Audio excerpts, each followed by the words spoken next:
तो आज हम ये सेकंड चैप्टर स्टार्ट करते हैं। इसमें है न्यूट्रिएंट्स एंड देयर क्लासिफिकेशन। तो सबसे पहले न्यूट्रिएंट्स होता क्या है? न्यूट्रिएंट्स वो सब्सटेंस हैं जो किसी भी एनिमल को उसकी ग्रोथ के लिए, उसके प्रोडक्शन के लिए या फिर उसके रिप्रोडक्शन के लिए असेंशियल है। तो न्यूट्रिएंट्स जो हैं उनको क्लासीफाई किया गया है 6 मेजर क्लासेस में। कौन कौन सी? पहला वाटर, दूसरा proteins, carbohydrate, fats, vitamins and minerals. तो सबसे पहले न्यूट्रिएंट क्या था? वो सब्सटेंस जो किसी भी एनिमल को उसकी ग्रोथ के लिए, उसके प्रोडक्शन मतलब कि वो कितना दूध दे रहा है, कितना उसके अंदर फैट परसेंटेज है, उसके लिए हम उसको क्या न्यूट्रिएंट्स प्रोवाइड कर रहे हैं, और उसके रिप्रोडक्शन के लिए भाई ब्याने से पहले हम उसको क्या दे रहे हैं, जब वो ब्याई उस दौरान या फिर उसके ब्याने के बाद उसको क्या देंगे। तो ये सब न्यूट्रिएंट्स हैं। अब इनको जो सबसे पहला है वो है वाटर। वाटर क्या है? सबसे इंपॉर्टेंट न्यूट्रिएंट है। किसी भी एनिमल बॉडी के अंदर near about 60 to 70% water content होता है। तो वाटर जो है वो असेंशियल है, सबसे ज़्यादा असेंशियल वाटर ही है। अब वाटर के बारे में कि भाई उसके जो वाटर के जितनी अमाउंट उसको रिक्वायर्ड है उसकी पूर्ति एक एनिमल बॉडी के अंदर कैसे कैसे होती है। तो सबसे पहले ड्रिंकिंग वाटर, जो एनिमल जो पानी पीता है उसके द्वारा उसकी वाटर की रिक्वायरमेंट पूरी हुई। दूसरा फीड्स एंड फोडर, जो हम उसको भोजन मतलब कि जो उसको चारा जो हम खिलाते हैं उसके द्वारा वाटर की रिक्वायरमेंट पूरी। जैसे कि अगर ग्रीन फोडर दे रहे हैं तो उसके अंदर 75 से 90% वाटर होता है, साइलेज के अंदर 65 to 70%, ड्राई फोडर के अंदर 8 से 10%, सीरियल्स हैं, ऑयल सीड केक है जिसके अंदर 10 to 12% होता है। तो यहाँ से एक इम्पोर्टेंट क्वेश्चन ये बन सकता है कि वो आपसे पूछे कि silage content how much percentage of moisture, या फिर जैसे हमने देखा था कि भाई हे के अंदर 12 से 14% मॉइस्चर है। तो यहाँ से वो आपको पर्टिकुलर एक पूछेगा कि भाई hay content how much moisture percentage, या फिर silage content how much moisture percentage. तो ये थोड़ा सा ध्यान रखना। उसके बाद दो तो ये हो गए, एक तो ड्रिंकिंग वाटर, दूसरा आपने जो फीड वगैरह उसको प्रोवाइड किया उससे। थर्ड है मेटाबॉलिक वाटर। मेटाबॉलिक का मतलब होता है मेटाबॉलिज्म। मेटाबॉलिज्म का मतलब होता है एनाबॉलिक प्लस कैटाबॉलिक, मतलब उसकी बॉडी के अंदर जो भी कोई भी रिएक्शन ऐसी हो रही है जिससे कुछ ना कुछ सिंथेसिस हो रहा है, या कोई ऐसी रिएक्शन जिससे कुछ ना कुछ डिस्ट्रक्शन हो रहा है। तो ये सारी जो रिएक्शन उसकी बॉडी के अंदर चल रही हैं उनसे जो वाटर प्रोड्यूस होता है उसको हम कहते हैं मेटाबॉलिक वाटर। तो यहाँ से जो क्वेश्चन आता है वो आपसे पूछेगा कि 1 ग्राम कार्बोहाइड्रेट है या फिर 1 ग्राम प्रोटीन या फिर 1 ग्राम फैट का जब ऑक्सीडेशन होता है तो उससे हमें कितना ml ऑफ मेटाबॉलिक वाटर मिलता है। तो याद रखना कि 1 ग्राम कार्बोहाइड्रेट से 0.6 ml, जबकि 1 ग्राम प्रोटीन से 0.4 ml और 1 ग्राम फैट से 1.1 ml ऑफ मेटाबॉलिक वाटर। फिर आ जाता है कि एक एनिमल जो बॉडी है उसके अंदर वाटर का क्या फंक्शन है, मतलब क्या किस काम आता है वो वाटर। जो सबसे इम्पोर्टेंट काम है, एक तो ये थर्मो रेगुलेशन, मतलब कि टेम्परेचर रेगुलेशन में हेल्प करता है। बॉडी का जो टेम्परेचर मेंटेन रहता है उसमें वाटर बहुत इम्पोर्टेंट योगदान है वाटर का। मतलब कि वाटर ही ऐसा एक कंपोनेंट है जो बॉडी का जो टेम्परेचर है उसको मेंटेन रखता है। उसके बाद ये आइडियल सॉल्वेंट। आइडियल सॉल्वेंट मतलब 3 चीज़ें होती है, एक सोल्यूट, दूसरा सॉल्वेंट और तीसरा सॉल्यूशन। तो जो सोल्यूट जो घुलता है, सॉल्वेंट जिसके अंदर घुलता है, और दोनों जब घुल जाते हैं तो जो बनता है उसको कहते हैं सॉल्यूशन। तो ये एक आइडियल सॉल्वेंट। आइडियल सॉल्वेंट मतलब इसके अंदर सारी चीज़ घुल जाती है, मैक्सिमम चीज़ें इसके अंदर घुल जाती हैं। उसके बाद ये कंपोनेंट ब्लड में, यूरिन में, सलाइवा में, लिम्फ में, टीयर्स में, जो आंसू है, सलाइवा है, हर एक के अंदर वाटर की कुछ ना कुछ अमाउंट प्रेजेंट होती है। उसके बाद जॉइंट लुब्रिकेशन में, ईजी मूवमेंट में यह हेल्प करता है। और एक जो सबसे इम्पोर्टेंट है एसिड बेस इक्विलिब्रियम, मतलब कि बॉडी के अंदर जितना अमाउंट ऑफ एसिड होगा उतना ही अमाउंट ऑफ बेस, ये दोनों को मेंटेन करके रखता है। इक्विलिब्रियम का मतलब है जितना अमाउंट ऑफ एसिड है उतना ही अमाउंट ऑफ बेस होगा, तो दोनों इक्वल प्रोपोर्शन में होंगे बॉडी में। तो उसमें वाटर का इम्पोर्टेंट रोल है। नेक्स्ट ये एक्सक्रीशन में हेल्प करता है। जो वेस्ट ना बॉडी के अंदर, उसको ये फीसिस के थ्रू या फिर यूरिन के थ्रू जो पास आउट करवाता है उसमें वाटर हेल्प करता है। तो ये सारे हो गए इसके फंक्शन। एक तो ब्लड में, लिम्फ में, सलाइवा में, इन सभी में वाटर कंटेंट है। दूसरा थर्मो रेगुलेशन में हेल्प करता है, आइडियल सॉल्वेंट है, जॉइंट्स लुब्रिकेशन में हेल्प करता है। उसके बाद एसिड बेस्ड इक्विलिब्रियम बना के रखता है। उसके बाद एक्सक्रीशन में हेल्प करता है। उसके बाद गैस्ट्रोइंटेस्टाइनल ट्रैक्ट, रिप्रोडक्टिव ट्रैक्ट या यूरोजेनाइटल ट्रैक्ट जो है ना, उनको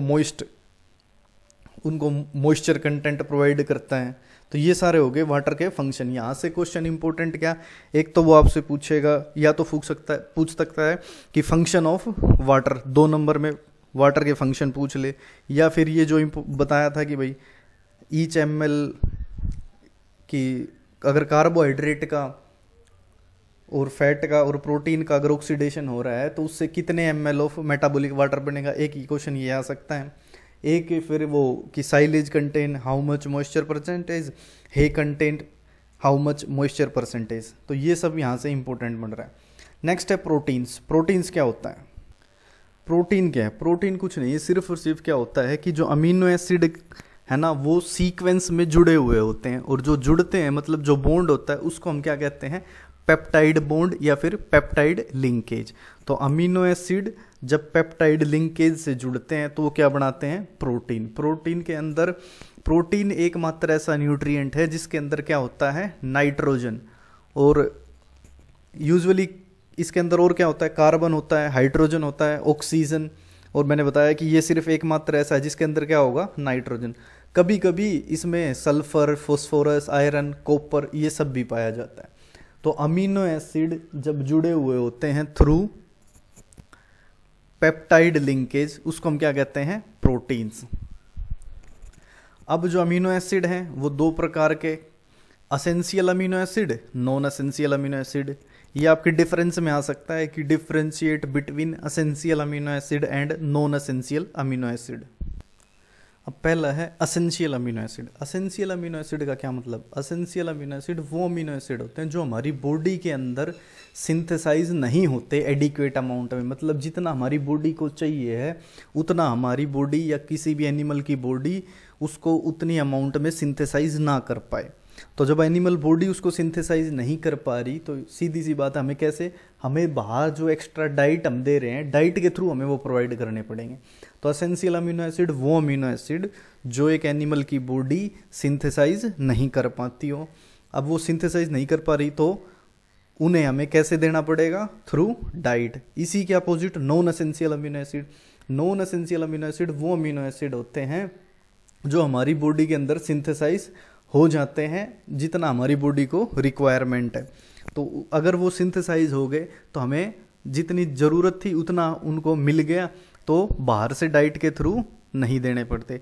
फिर उसके ये एग्जाम्पल है आर्जिनिन, वैलिन, हिस्टिडिन, ये आपको याद रखना है। वो एक एग्जाम्पल दे के पूछ लेगा कि histidine is an example of, glutamic acid is an example of. तो ये आपको याद रखना है कि कौन सा असेंशियल है, कौन सा नॉन असेंशियल है। ये मैंने बता ही दिया। इंडिस्पेंसिबल कौन सा अनिवार्य है, कौन सा अनिवार्य नहीं है, ये मैंने आपको क्लास में भी बता दिया था।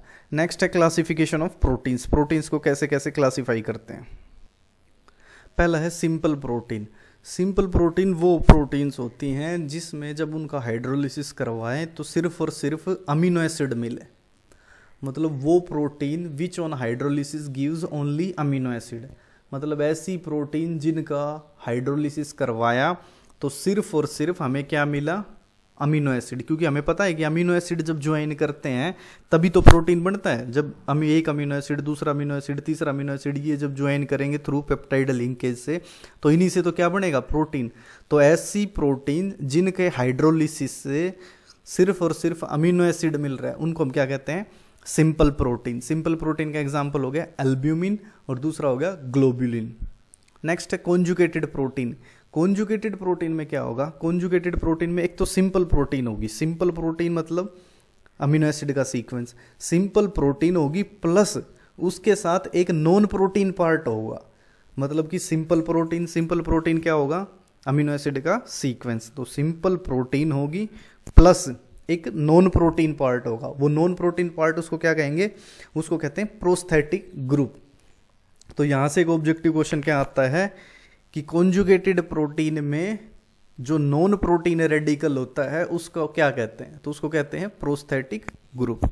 तो ये हो गई कॉन्जुगेटेड प्रोटीन। एग्जाम्पल है ग्लाइकोप्रोटीन, लिपोप्रोटीन्स, न्यूक्लियोप्रोटीन्स।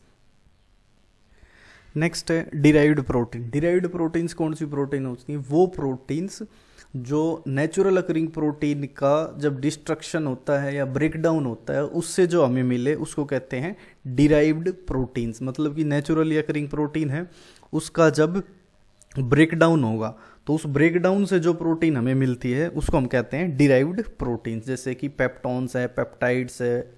तो ये सब किसका एग्जाम्पल हो जाएगा? डिराइव्ड प्रोटीन्स का। नेक्स्ट है फंक्शंस ऑफ प्रोटीन। प्रोटीन्स के क्या क्या फंक्शन है? ये एंजाइम्स का कंस्टिट्यूट, मतलब एंजाइम्स के अंदर होती है, एंटीबॉडीज़ के अंदर, हार्मोन जैसे कि थायरोक्सिन है, एड्रेनलिन है, इंसुलिन है, इनके अंदर। उसके बाद सबसे इंपॉर्टेंट क्वेश्चन मिल्क प्रोटीन है। मिल्क प्रोटीन एग्जाम्पल होगा कैसीन। उसके बाद अगर ब्लड में पूछे तो हीमोग्लोबिन एंड फिब्रिनोजन। अगर वुल प्रोटीन पूछे तो क्रिएटिन। ये लाइन बहुत इंपॉर्टेंट है, इसको याद रखना। मिल्क प्रोटीन पूछे तो कैसीन, ब्लड में पूछे तो haemoglobin and fibrinogen, and next wool में पूछे तो क्रिएटिन। तो ये आप देख लेना कि प्रोटीन के फंक्शन। नेक्स्ट है कार्बोहाइड्रेट। कार्बोहाइड्रेट क्या होता है? कार्बोहाइड्रेट क्या होता है? कार्बोहाइड्रेट मतलब ऐसे एल्डिहाइड या फिर कीटोन जिनके अंदर एक से ज़्यादा OH ग्रुप हो, तो ऐसे इनको क्या कहेंगे? कार्बोहाइड्रेट। या फिर हम इसको सिंपल लैंग्वेज में क्या कह सकते हैं कि कार्बोहाइड्रेट क्या होते हैं? शुगर्स। अब क्लासिफिकेशन ऑफ कार्बोहाइड्रेट, और एक इससे ऊपर कि भाई कार्बोहाइड्रेट के अंदर क्या क्या होता है। कार्बोहाइड्रेट के अंदर कार्बन होगा, हाइड्रोजन होगा, ऑक्सीजन होगा, लेकिन इसके अंदर याद रखना नाइट्रोजन नहीं होती। नाइट्रोजन सिर्फ और सिर्फ किस में थी? प्रोटीन्स के अंदर। अब क्लासिफिकेशन, मोनोसैकेराइड है। मोनोसैकेराइड क्या होगा? मोनोसैकेराइड जिसको हम क्या कहते हैं? सिंपल शुगर, जिसके अंदर सिर्फ सिंगल पॉलीहाइड्रोक्सी एल्डिहाइड और कीटोन यूनिट होगी, जिसके अंदर इस मोनोसैकेराइड को हम कहते हैं सिंपल शुगर, जिनके अंदर सिर्फ और सिर्फ एक पॉलीहाइड्रोक्सी एल्डिहाइड होगा या फिर पॉलीहाइड्रोक्सी कीटोन होगा, तो उनको क्या कहते हैं? Simple sugars. जैसे कि भी हेक्सोज। हेक्सोज मतलब जिसके अंदर 6 कार्बन, उसका एग्जाम्पल हो गया glucose, fructose, galactose and mannose. ऐसे ही अगर पेंटोज पूछे जिसमें 5 कार्बन, तो राइबोज, जाइलुलोज एंड अरेबिनोज। ऐसे ही फिर ओलिगोसैकेराइड। ओलिगोसैकेराइड का मतलब हो गया जिसके अंदर एक से ज़्यादा और 10 से कम। इससे पहले मोनोसैकेराइड में क्या था? सिर्फ एक, लेकिन ओलिगोसैकेराइड में क्या होगा? एक से तो ज़्यादा होगा और 10 से कम मोनोसैकेराइड यूनिट ज्वाइन होगी, तो उसको हम क्या कहते हैं? ओलिगोसैकेराइड। इसमें जैसे भी डाइसैकेराइड हो गया, अगर डाइसैकेराइड है तो 2, अगर ट्राइसैकेराइड होगा तो 3 शुगर यूनिट ज्वाइन होगी। अभी देखो डाइसैकेराइड। डाइसैकेराइड में इन्होंने लिख रखा है सुक्रोज। सुक्रोज में क्या क्या आता है? ग्लूकोज और फ्रक्टोज। ऐसे ही लैक्टोज। लैक्टोज में क्या होगा? Glucose, galactose. माल्टोज। माल्टोज में 2 ग्लूकोज की यूनिट ज्वाइन होगी। ऐसे ही जैसे मैंने एक पहले क्वेश्चन बताया था कि अगर आपसे मिल्क प्रोटीन पूछ रहा है तो मिल्क प्रोटीन का एग्जाम्पल नाम क्या हो गया? कैसीन। अगर ऐसे ही आपसे मिल्क शुगर पूछे तो मिल्क शुगर आप क्या लिखोगे? लैक्टोज। तो याद रखना यहाँ से इंपॉर्टेंट क्वेश्चन ये आ जाता है कि मिल्क शुगर, तो मिल्क शुगर कौन सी होगी? लैक्टोज। जबकि मिल्क प्रोटीन कौन सा होगा? कैसीन। और अगर वुल में पूछेगा तो क्रिएटिन। तो ये जो सुक्रोज था, लैक्टोज था, माल्टोज था, ये सब क्या है? डाइसैकेराइड, क्योंकि इनके अंदर 2 मोनोसैकेराइड की यूनिट ज्वाइन है। क्योंकि सुक्रोज में ग्लूकोज फ्रक्टोज है तो ये 2 यूनिट होगी ना, एक ग्लूकोज की एक फ्रक्टोज की, तो इन दोनों से मिला के क्या बना है? सुक्रोज। तो क्वेश्चन यहाँ से कैसे आता है वो आपसे पूछेगा, sucrose on hydrolysis gives dash and dash. तो आपको पता होना चाहिए कि जब सुक्रोज का हाइड्रोलिसिस होता है तो 1 यूनिट ग्लूकोज और 1 यूनिट फ्रक्टोज मिलता है। ऐसे ही अगर ट्राइसैकेराइड का क्या मतलब होगा? ट्राइसैकेराइड मतलब जिसमें 3 यूनिट ज्वाइन होगी थ्रू ग्लाइकोसाइडिक लिंकेज। प्रोटीन में जो बॉन्ड था उसको क्या कह रहे थे, पेप्टाइड बॉन्ड या पेप्टाइड लिंकेज। यहाँ पे जो होगा उसको क्या कहेंगे, ग्लाइकोसाइडिक लिंकेज। तो पॉलीसेकेराइड में जैसे मोनोसेकेराइड में क्या था, एक, ओलिगोसेकेराइड में क्या था, एक से ज़्यादा और 10 से कम। अब ऐसे ही पॉलीसेकेराइड में क्या हो जाएगा, जिसमें बहुत सारी यूनिट यानी 10 से ज़्यादा यूनिट एक साथ कंबाइन हो थ्रू ग्लाइकोसाइडिक लिंकेज, उसको क्या कहते हैं, पॉलीसेकेराइड। अब ये जो पॉलीसेकेराइड है ये दो प्रकार का, एक होमोपॉलीसेकेराइड, दूसरा हेटेरोपॉलीसेकेराइड। होमोपॉलीसेकेराइड का मतलब है जो शुगर यूनिट कंबाइन हो रही है अगर वो सारी एक जैसी है तो उनको कहेंगे होमोपॉलीसेकेराइड। अगर जो शुगर यूनिट कंबाइन हो रही हैं वो डिफरेंट हैं, एक जैसी नहीं है, तो उनको क्या कहेंगे, हेटेरोपॉलीसेकेराइड। अब जो ये होमोपॉलीसेकेराइड, इसके एग्जांपल देखो, स्टार्च, डेक्सट्रिन, ग्लाइकोजन, सेलुलोज। अब ये जो होमोपॉलीसेकेराइड है इसको भी दो पार्ट्स में क्लासिफाई किया गया है, एक स्ट्रक्चरल होमोपॉलीसेकेराइड, दूसरा स्टोरेज होमोपॉलीसेकेराइड। स्ट्रक्चरल का मतलब जो किसी, जैसे मान लो कोई ऑर्गेनिज्म है उसकी सेल वाल बनाने में, मतलब कि कोई सेल ऑर्गेनली फॉर्मेशन में हेल्प करते हो या उसका कोई कंपोनेंट हो, तो उसको कहेंगे स्ट्रक्चरल। और ऐसे ही अगर स्टोरेज का काम कर रहे हैं, मतलब ये स्टोर रहते हैं जो ग्लूकोज या जो प्रोवाइड करते हैं बॉडी को, मतलब एक तो जो स्टोर होके रहते हैं और एक जो कंपोनेंट बनाते हैं उसकी कोई सेल ऑर्गेनली बनाने में हेल्प कर रहे हैं, तो उनको कहते हैं स्ट्रक्चरल। और जो स्टोर होके उनको स्टोरेज। तो यहाँ से जो क्वेश्चन आता है वो आपसे जर्नली पूछा जाता है सेल्यूलोज का। तो cellulose is formed on combining of repeating units of dash, मतलब कि सेलुलोज का फॉर्मेशन होता है कब, जब किस चीज़ की रिपीटेड यूनिट्स एक साथ ज्वाइन हो। तो उसमें आपको लिखना है बीटा डी ग्लूकोज। ये सबसे ज़्यादा पाया जाने वाला पॉलीसेकेराइड है सेल्यूलोज। तो या तो ये पूछेगा कि सबसे ज़्यादा पाए जाने वाला पॉलीसेकेराइड सेल्यूलोज, या फिर सेल्यूलोज का फॉर्मेशन किसकी रिपीटिंग यूनिट से होता है, तो बीटा डी ग्लूकोज। ऐसे ही काइटिन, काइटिन जो आर्थ्रोपोडा है उसके स्केलेटन पे पाया जाता है। आर्थ्रोपोडा मतलब ये इंसेक्ट वगैरह। उसके बाद फंगस की जो सेल वाल होती है उसमें काइटिन होता है। जैसे सेल्यूलोज सबसे ज़्यादा पाया जाने वाला था, उसी के बाद दूसरे नंबर पे जो आता है उसको कहते हैं काइटिन। उसमें सेल्यूलोज में बीटा डी ग्लूकोज था, जबकि काइटिन के अंदर एन एसिटाइल ग्लूकोसामीन होता है। तो ये भी आपसे पूछा जा सकता है। नेक्स्ट है स्टार्च एंड ग्लाइकोजन। अगर एनिमल स्टोरेज पॉलीसेकेराइड पूछे तो ग्लाइकोजन, और प्लांट स्टोरेज पॉलीसेकेराइड पूछे तो स्टार्च, जबकि दोनों अल्फा डी ग्लूकोज से बने हैं। फिर हेटेरोपॉलीसेकेराइड, हेटेरोपॉलीसेकेराइड का एग्जांपल हो जाएगा हेमीसेलुलोज है, पेक्टिन है, ये सब आप देख लेना। हेमीसेलुलोज, पेक्टिन, मेनली यही दो पूछे जाते हैं। नेक्स्ट है कि जो कार्बोहाइड्रेट का वो जो था classification based on solubility and digestibility, मतलब कि सोल्यूबिलिटी और डाइजेस्टिबिलिटी के आधार पे कार्बोहाइड्रेट को कैसे क्लासिफाई किया गया है। तो इसके आधार पे इसको दो भागों में बांटा गया है, पहला क्रूड फाइबर और दूसरा नाइट्रोजन फ्री एक्सट्रैक्ट, जिसको हम NFE भी कहते हैं। अब कार्बोहाइड्रेट का जो इनसोल्यूबल और लेस डाइजेस्टेबल पोर्शन होता है ना, उसको हम क्या कहते हैं, क्रूड फाइबर। और जस्ट इसके जो अपोजिट हो जाएगा उसको क्या कहेंगे, NFE। बाकी इसके एग्जाम्पल दे रखे कि हेमीसेलुलोज, सेलुलोज, ये देख लेना। ये कैसे क्लासिफाई किया गया था, ये सोल्यूबिलिटी के आधार पे और डाइजेस्टिबिलिटी के आधार पे। तो कार्बोहाइड्रेट का वो पार्ट जो इनसोल्यूबल और लेस डाइजेस्टेबल है उसको क्या कह रहे थे हम, क्रूड फाइबर। और इसके जस्ट अपोजिट जो है उसको क्या कहेंगे, नाइट्रोजन फ्री एक्सट्रैक्ट। अब है कि हमारी जो एनिमल बॉडी है उसके अंदर कार्बोहाइड्रेट का क्या क्या फंक्शन है। एक तो सबसे पहले याद रखना कि जो हमारी बॉडी या किसी भी एनिमल की जो बॉडी है उसमें जो सबसे पहले एनर्जी प्रोवाइड करती है ना, जब भी एनर्जी की जो रिक्वायरमेंट है, तो सबसे पहले जो कार्बोहाइड्रेट होंगे वो इंस्टेंट एनर्जी, मतलब कि वो तुरंत एनर्जी प्रोवाइड करते हैं। जब बॉडी के अंदर मान लो कोई एनिमल स्टारवेशन में है, उसको कई दिनों से खाना, तो सबसे पहले जितना भी कार्बोहाइड्रेट सोर्स होगा वो यूज़ होगा एज ए एनर्जी।